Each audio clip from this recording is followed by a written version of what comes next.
बुलेटिनच्या सुरुवातीलाच महत्त्वाची बातमी आहे। बदलापूरच्या माजी नगराध्यक्षांचं पेढे वाटप हे वादात सापडताना दिसतंय। ॲट्रॉसिटी प्रकरणामध्ये वामन म्हात्रे आरोपी आहे। आरोपी वामन म्हात्रेनं या ठिकाणी पेढे वाटलेले आहेत। महिला पत्रकाराचा विनयभंग केल्याचा म्हात्रेवर आरोप आहे। अक्षय एन्काउंटर नंतर वामन म्हात्रेचं पेढे वाटप पाहायला मिळतंय। अत्याचाराचा निषेध व्यक्त करण्यात येतोय।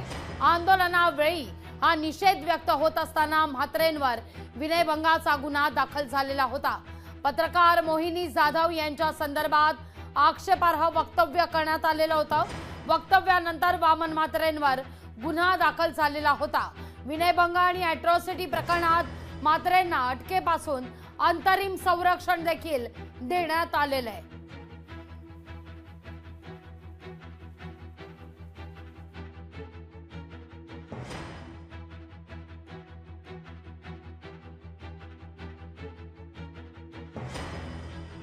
आज जो बदलापुर का जो वातावरण था, मेरी माता बहन सब भयभीत थी कि उनको लग रहा है कि बदलापुर में हमको रहने के लिए सेफ्टी है कि नहीं, मेरे बच्चे स्कूल में जा रहे हैं वो सेफ्टी है कि नहीं। इसका प्रायश्चित ये महाराष्ट्र के मुख्यमंत्री एकनाथ जी शिंदे साहब ने साबित करके दिखाया है कि जिससे कोई मेरे माता बहन के ऊपर अन्याय होएगा उसके पीछे हम पूरा महाराष्ट्र शासन और महाराष्ट्र की पुलिस खड़े रहेंगे। बदलापूरच्या माजी नगराध्यक्षांचं हे वक्तव्य आपण ऐकलं, पण याच माजी नगराध्यक्षांनी मात्र बदलापूर प्रकरणात खरं तर जेव्हा रोष व्यक्त करण्यात आलेला होता, निषेध व्यक्त करण्यात आलेला होता, तेव्हा महिला पत्रकाराचा विनयभंग केल्याचा म्हात्रेवर आरोप आहे। अशा या म्हात्रेंना मात्र काल एन्काउंटर झाल्यानंतर पेढे वाटत वक्तव्य केलेलं आहे। महिला सुरक्षेविषयी वक्तव्य करण्यात आलेलं आहे या म्हात्रेकडून।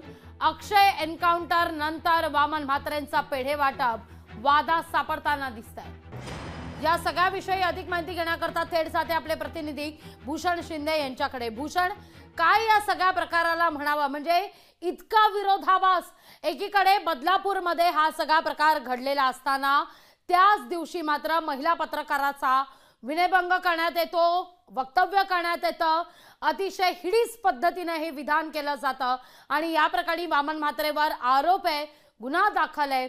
असं असताना एकीकडे एन्काउंटर झाल्यानंतर मात्र हाच वामन म्हात्रे जो ॲट्रॉसिटी प्रकरणातला आरोपी आहे तो पेढे वाटप करताना दिसतोय।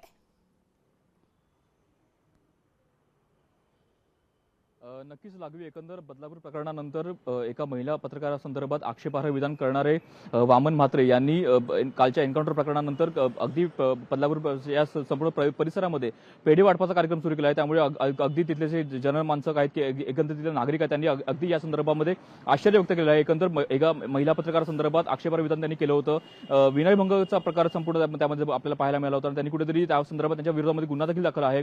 मात्र या कालच्या एन्काउंटर नंतर त्यांनी सध्या जो पेढे वाटपाचा कार्यक्रम केलेला आहे त्यामुळे एकंदर आश्चर्य देखील व्यक्त केलं जातं। त्यामुळे संपूर्ण प्रकरण नेमकं काय म्हणावं असं सध्या सवाल इथले नागरिक विचारत आहेत। त्यांनी एकंदर संपूर्ण प्रकरणामध्ये जेव्हा एका महिला पत्रकाराबद्दल ते एखादं आक्षेपार्ह विधान करतात तेव्हा त्यानंतर एकंदर या सगळ्याविषयी बोलण्याकरता विद्या चव्हाण, राष्ट्रवादी शरदचंद्र पवार पक्षाच्या नेत्या आपल्यासोबत जोडल्या गेलेल्या आहेत। विद्याताई, ही दृश्य पाहिल्यानंतर काय म्हणावं असं वाटतंय? नाही, म्हणजे वामन म्हात्रे यांना थोडी पण लाज शरम नाहीये काही।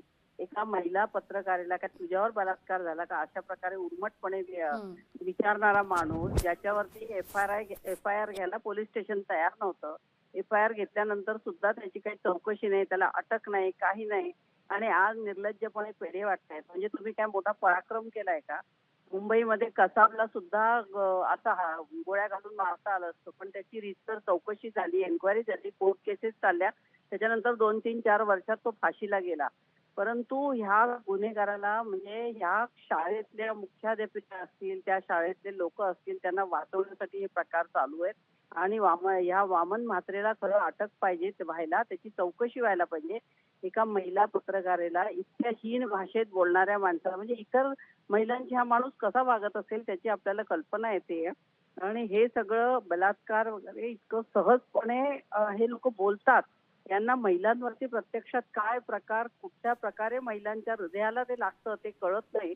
आणि म्हणून ह्या माणसाची खरं तर चौकशी झाली पाहिजे. पण फडणवीस यांना वाचवतायत असंच मला म्हणावं. निश्चित. धन्यवाद विद्याताई, आमच्याशी संवाद साधला त्याबद्दल. लोकशाही मराठी ऐका, पहा, जागरूक रहा.